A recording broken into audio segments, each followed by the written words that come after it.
Hello বন্ধুরা, welcome to Sitika creation. আজ আবার চলে এসেছি নতুন একটা মজার গল্প নিয়ে।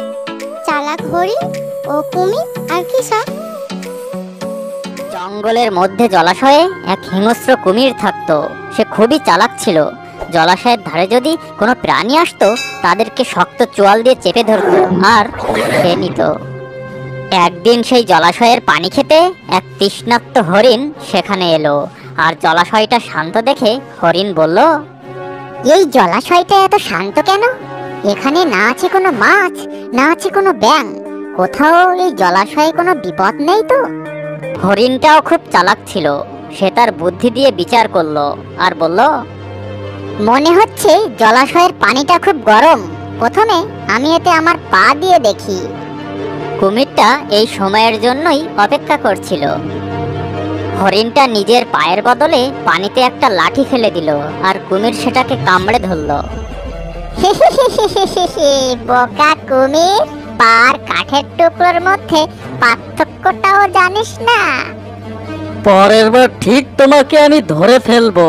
দেখা যাবে কতদিন তুমি আমার হাত থেকে পালিয়ে বাঁচো। তুমি ওই স্বপ্নই দেখো, তুমি কোনোদিন আমার নাগালই পাবে না।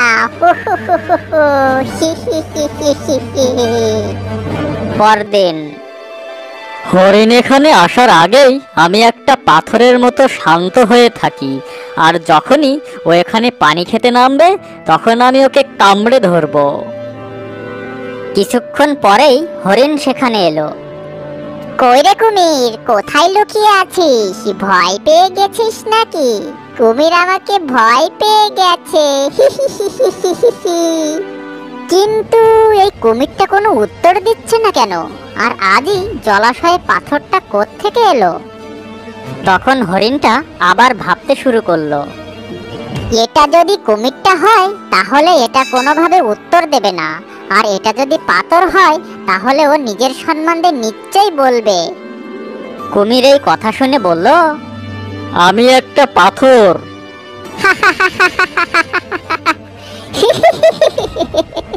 বোকা কুমির কোথাকার, পাথর কখনো কথা বলে নাকি? হ্যাঁ, একদিন না একদিন তোমায় আমি অবশ্যই ধরে খাবো।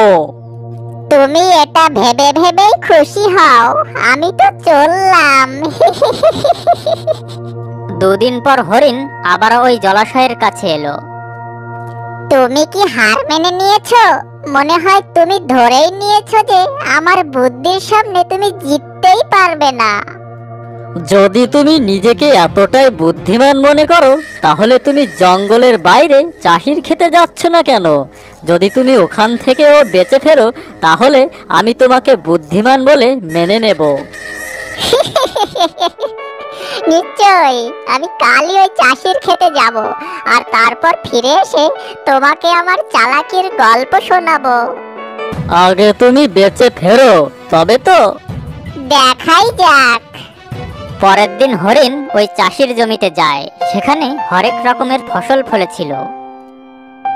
আরে বাহ, এটা তো একটা দারুণ জায়গা। আমি এখানে আগে কেন আসিনি? হরিণ সবজি খাওয়া শুরু করলো, আর তখনই সে একটা জালে আটকে গেল। আরে এটা কি? হরিণ নিজেকে জাল থেকে ছাড়ানোর জন্য অনেক চেষ্টা করলো, কিন্তু কোনো লাভ হলো না। ও চিন্তায় পড়ে গেল।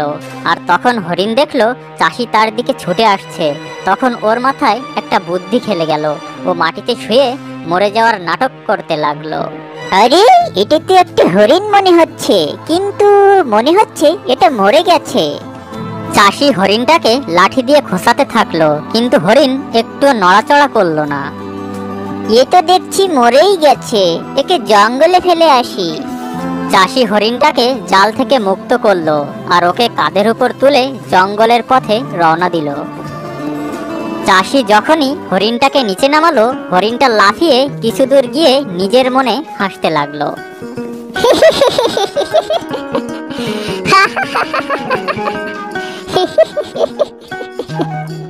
তাহলে তুমি আমার সাথে চালাকি করেছো, দেখে নেব তোমাকে। এবার হরিণ নিজের বুদ্ধির জন্য গর্ববোধ করছিল। ও আবারও ওই চাষির জমিতে যায়। ওখানে ও একটা পুতুল দেখতে পেল। চাষিটা কি মনে করেছে? যে আমি এই পুতুলটা দেখে ভয় পেয়ে যাব? হরিণ পুতুলটাকে লাথি মারলো আর ওর পা আঠার জন্য আটকে গেল। আরে আমার পা তো আটকে গেল। ওহ, ছাড় ছাড়, ওহ ছাড়। ও অন্য পাটা দিয়ে ওটাকে ছাড়ানোর চেষ্টা করলো, কিন্তু ওই পাটাও পুতুলে আটকে গেল। কিছুক্ষণ পরে চাষিও এসে পড়লো। এবার কোথায় পালাবে তুমি? শেষ পর্যন্ত আমার ফাঁদে ধরাই পড়লে। চাষি ওই হরিণটাকে পুতুলের আঠা থেকে মুক্ত করে নিজের কাঁধে করে নিয়ে এসে একটা খাঁচায় বন্দি করে রাখলো। উফ, আমার চালাকি দেখছি আমারই বিপদ ডেকে আনলো। হরিণের মন খারাপ হয়ে গেল। কিছুক্ষণ পর ওখানে চাষির কুকুরটা এলো। ভালো হয়েছে, কৃষক তোমাকে এই খাঁচায় আটকে রেখেছে। আমাকে ধরে রাখিনি, আমি তো এখানকার অতিথি। অতিথি? কাল চাষির ঘরে একটা উৎসব আছে আর আমি সেখানে অতিথি। আমার তো আদর আপ্যায়ন করা হবে। অনেকদিন হয় আমি চাষির এখানেই আছি, সে তো আমাকে এত করে কখনো আপ্যায়ন করেনি। তাহলে তুমি এক কাজ করো, তুমি আমার জায়গায় চলে এসো আর কালকের অতিথি তুমি হয়ে যাও। আমি অতিথি হলে তোমার কোনো সমস্যা নেই তো আবার? না, একেবারেই না। ধন্যবাদ তোমাকে। কুকুর তখন খাঁচার দরজাটা খুলে নিজে ওই খাঁচার ভিতরে ঢুকে পড়লো।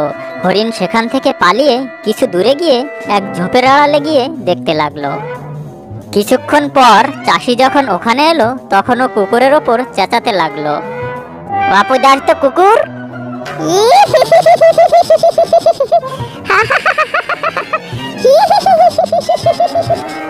এবারের মতো তো হরিণ বেঁচে গেল, কিন্তু আজ ওর চালাকির জন্য ওর প্রাণটা যেতে বসেছিল।